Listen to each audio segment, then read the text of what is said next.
The veil between the ordinary and the horrifying is often thinner than we dare to imagine. We seek comfort in routine, trusting the faces we know and the systems that protect us. But sometimes, the most solid foundations of trust, justice, and even reality itself crumble to dust, revealing a secret so dark and so unexpected it forces us to question everything we thought we knew.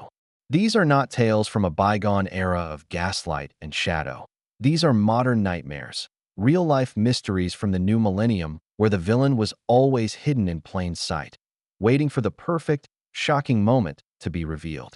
Story 1. The Pizza Bomber. A collar, a gun, and an explosive delivery on August 28, 2003. The tranquil afternoon in Erie, Pennsylvania, shattered with a sound that brought the mundane reality of the suburbs into a terrifying collision with a high-stakes thriller.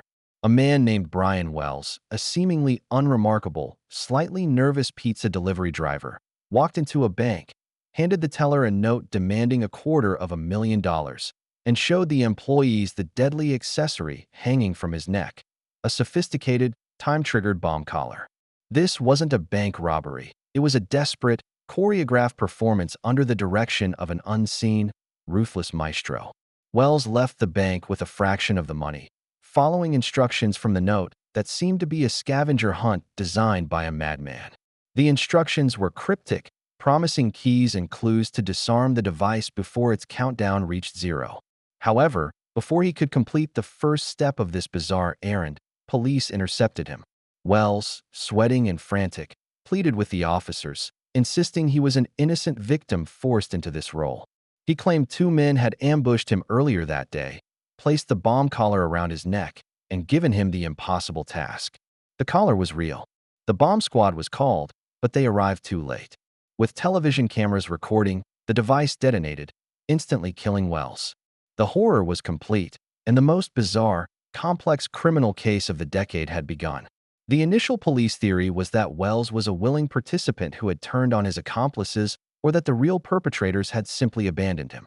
But as investigators meticulously examined the scene and the complex device, they realized the operation was far more sinister.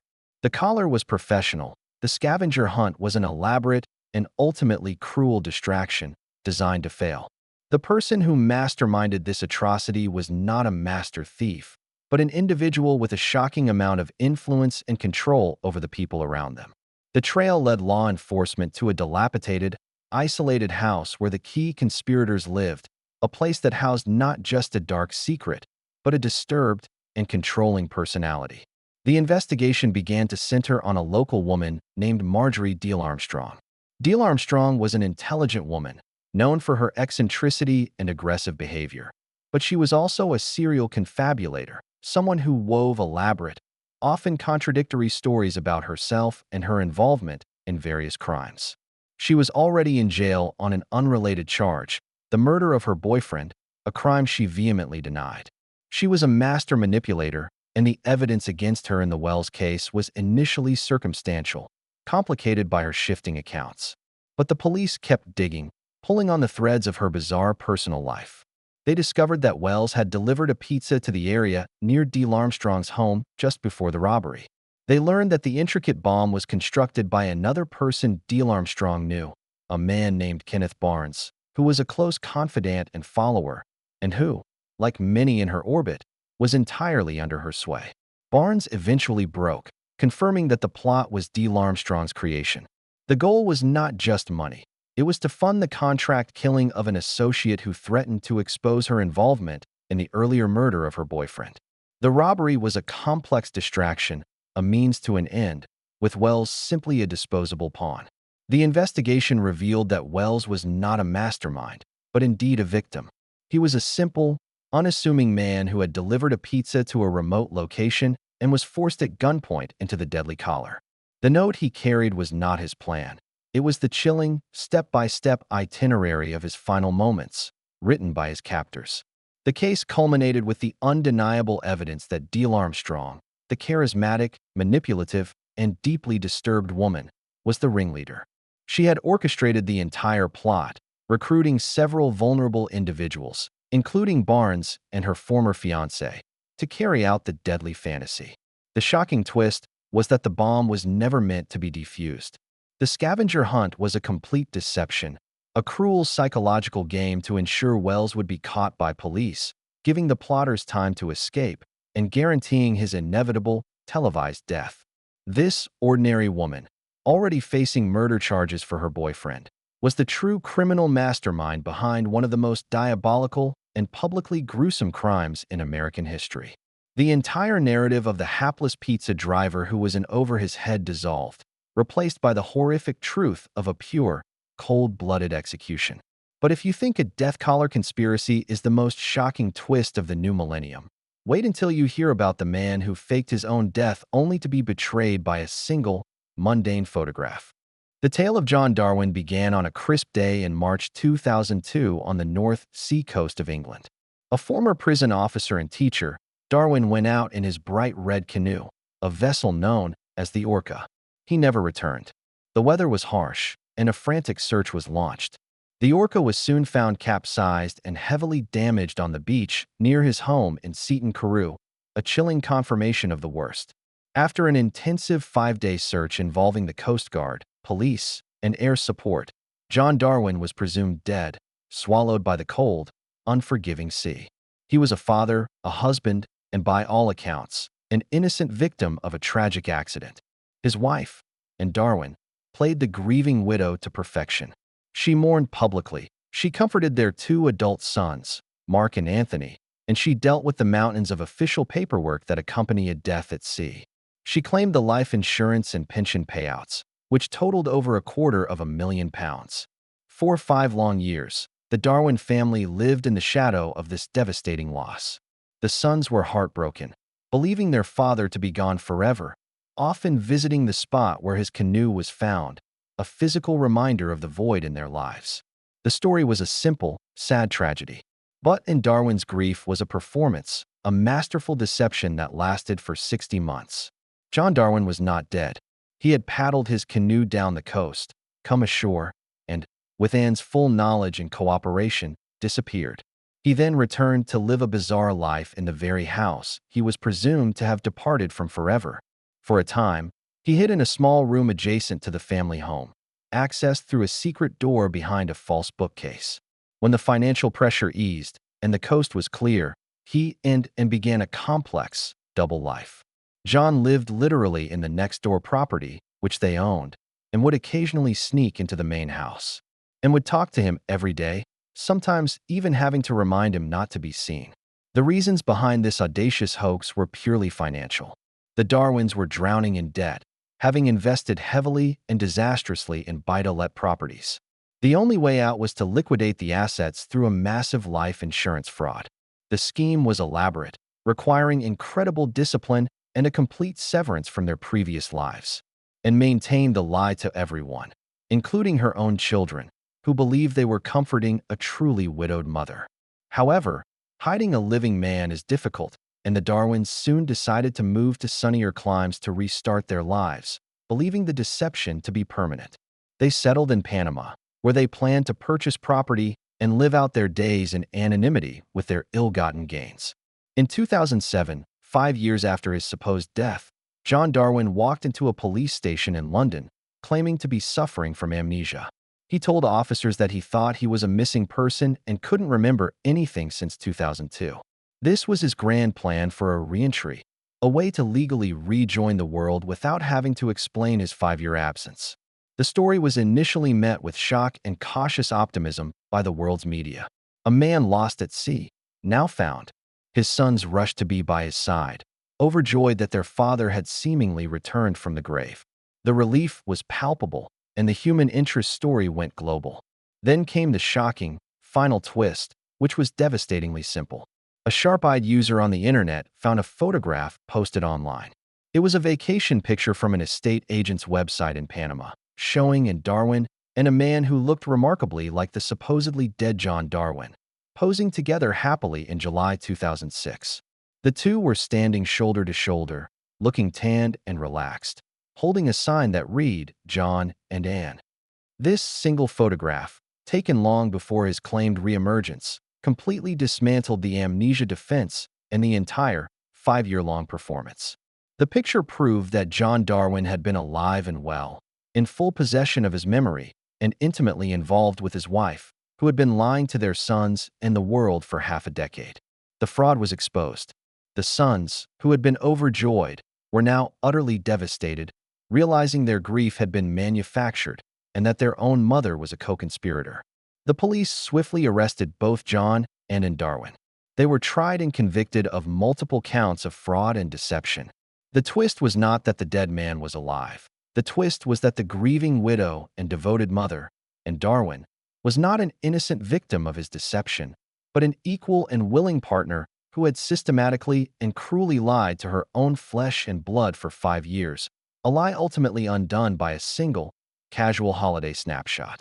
It takes a special kind of villain to lie to your own family for years, but the next case involves a betrayal so deep, it took nearly 3 decades to find the killer hiding in the last place anyone ever thought to look. The night of February 24, 1986, brought a brutal end to a young life in Van Nuys, California, in a case that would remain one of the city's most baffling and tragic cold cases for decades. Sherry Rasmussen, a 29-year-old nurse who had recently been married, was found dead in her home. She had been viciously beaten and shot 3 times. Her death was classified by the Los Angeles Police Department as a robbery gone wrong, a random, violent home invasion. The only thing missing was her car, which was later recovered, but nothing else of value had been taken, and there was no forced entry into the house.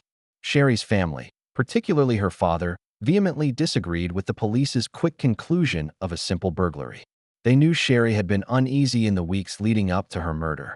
She had repeatedly expressed fear about one specific person, an ex-girlfriend of her husband, John Ruetten. This woman was an LAPD officer named Stephanie Lazarus. Sherry's husband, John, had broken off his serious, long-term relationship with Lazarus to marry Sherry, and Lazarus had not taken the breakup well. She had shown up uninvited at John and Sherry's home, making threats and creating scenes. Sherry's mother even recalled telling her daughter that if anything ever happened to her, they needed to look at that woman. But the police at the time dismissed the family's concerns. The idea that one of their own, an active-duty LAPD officer, could be involved in a brutal murder was simply unthinkable, or perhaps simply ignored. The investigation stalled. The case file was shelved, gathering dust as the decades marched on. The only physical evidence recovered from the scene was a bite mark on Sherry's arm, left by the attacker during the struggle, and a small, distinct sample of saliva taken from that injury. This saliva contained the attacker's DNA, but in the days before comprehensive DNA databases, this evidence was useless. The case remained cold for 23 years, a nagging wound in the hearts of the Rasmussen family and a black mark on the LAPD's record. Then, in 2004, the DNA evidence was reanalyzed with modern forensic technology and uploaded into CODIS, the National DNA Database. Year after year, the sample was run, waiting for a match. There was still no hit. But the cold case detectives who took another look at the file in 2009 couldn't shake the inconsistencies in the original robbery gone wrong theory. They began to question the initial classification, pulling the 1986 file and the decades of family complaints about Stephanie Lazarus. They cross-referenced John Ruetten's relationship history, focusing on the woman who Sherry had feared. The name Stephanie Lazarus reappeared. The detectives made a quiet, strategic move. They began to monitor Lazarus, who was still an active, decorated officer in the LAPD's Internal Affairs Division, a position of trust and authority. Without alerting her, they collected a discarded piece of evidence, a water bottle she had been drinking from while on duty. The DNA from the bottle was extracted and compared to the 1986 saliva sample. The result was not just a match, it was a perfect, undeniable match. The killer, the person who had been right under the noses of the LAPD and the Rasmussen family for nearly a quarter-century, was one of their own. The shocking twist was that the person responsible for the savage, random-looking home invasion was not a stranger, but someone who knew the victim and her husband intimately, and who was part of the very law enforcement system that was supposed to solve the crime. Stephanie Lazarus had risen through the ranks, attending the victim's funeral, working cases, and living a normal life, all while the DNA evidence of her crime lay dormant in a drawer. The murder was not a random robbery. It was a crime of passion, jealousy, and rage committed by a scorned woman who simply refused to let her love interest marry someone else. In 2009, Stephanie Lazarus was quietly arrested while sitting at her desk inside the LAPD headquarters. The news sent shockwaves through the department and finally brought a devastating form of closure to the Rasmussen family.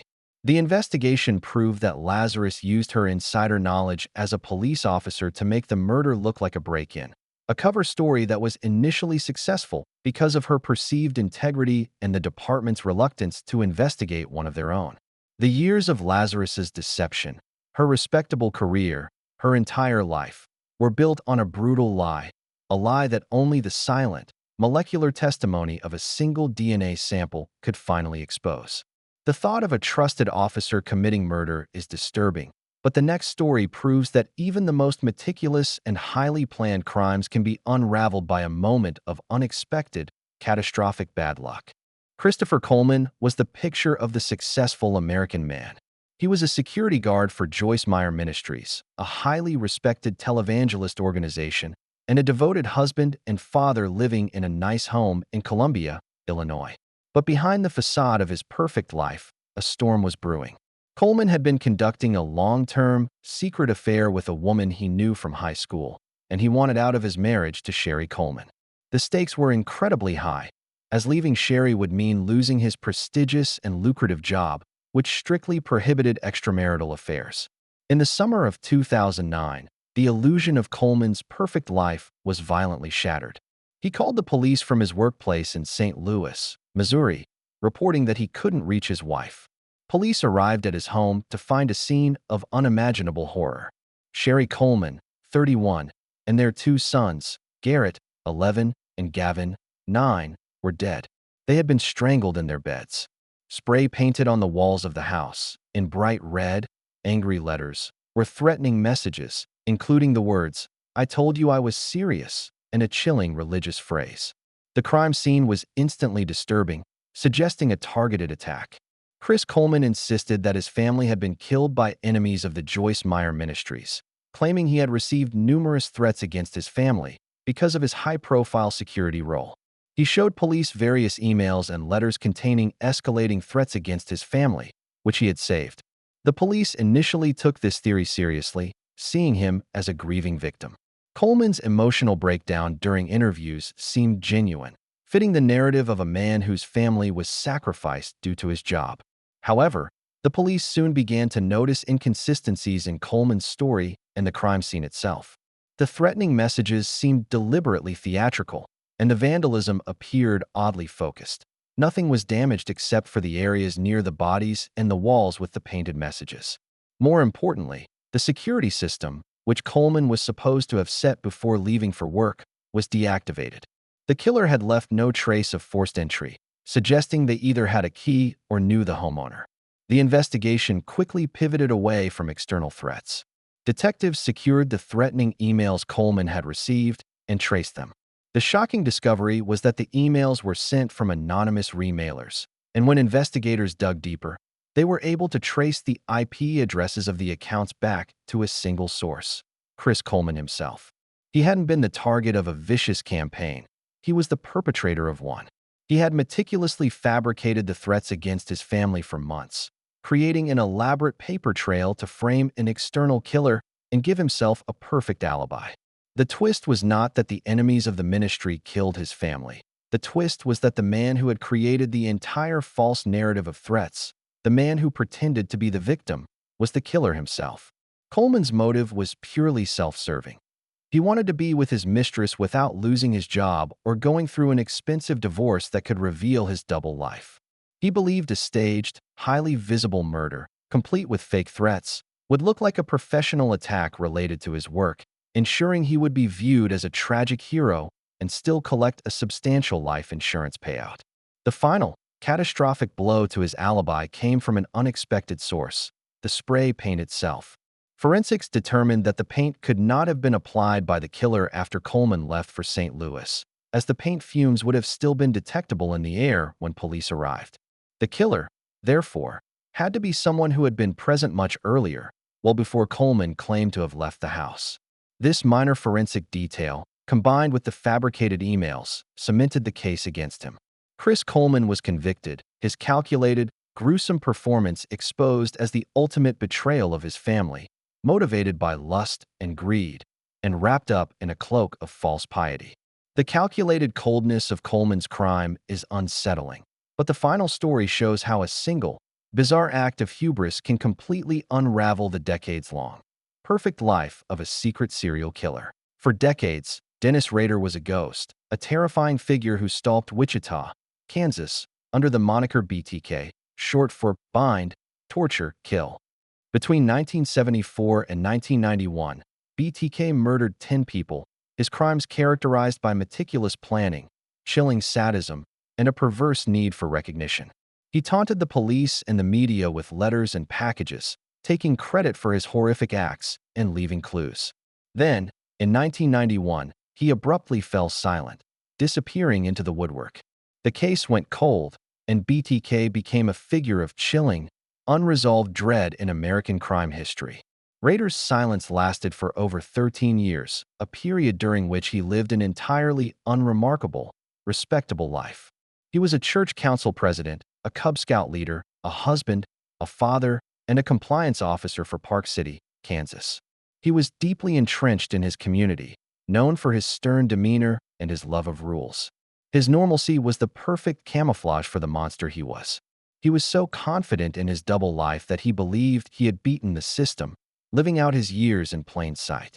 But in 2004, the need for recognition, the one compulsive thread that defined his decades-long terror, resurfaced. Rader began sending new letters to Wichita media outlets and police, suddenly breaking his long silence.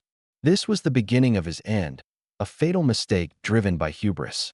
He sent bizarre packages containing items related to his cold cases, including photocopies of driver's licenses of his victims and a doll posed to represent one of the murders. He was challenging the police, testing them, basking in the renewed attention. The police played his game, communicating with the elusive killer through coded newspaper advertisements, hoping to lure him out.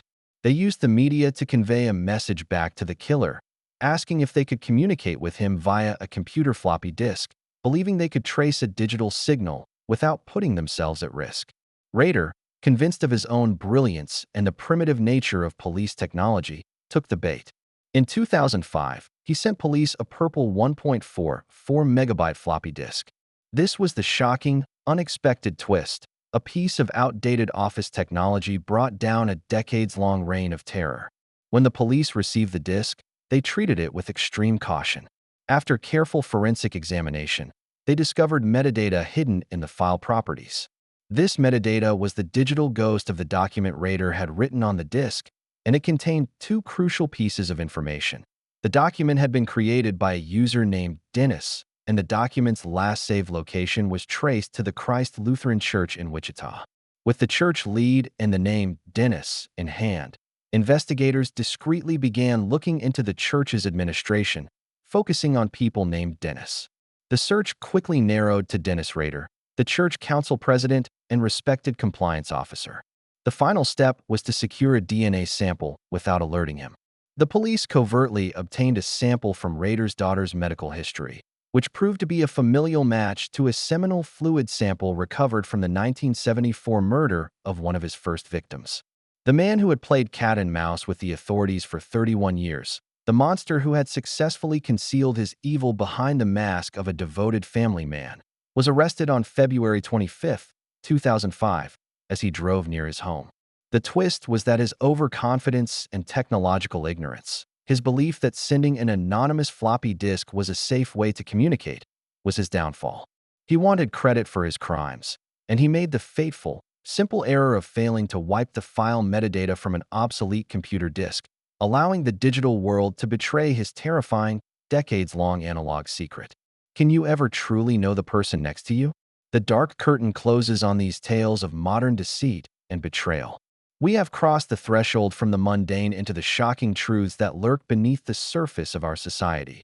From a pizza delivery man's explosive final moments orchestrated by a controlling madwoman, to a loving mother's 5-year lie of widowhood undone by a single snapshot, to a police officer's cold-blooded murder hidden by her badge, to a father's gruesome plot exposed by fake emails, and finally, to a long-dormant serial killer's fatal mistake with an obsolete floppy disk. These stories prove that the most monstrous villains are not creatures of myth, but neighbors, colleagues, spouses, and even those sworn to uphold the law. The shocking twists are not in the act of the crime itself, but in the final, devastating reveal of who committed it: a person we thought we knew, or a person we were supposed to trust. What secret do you think is the most terrifying?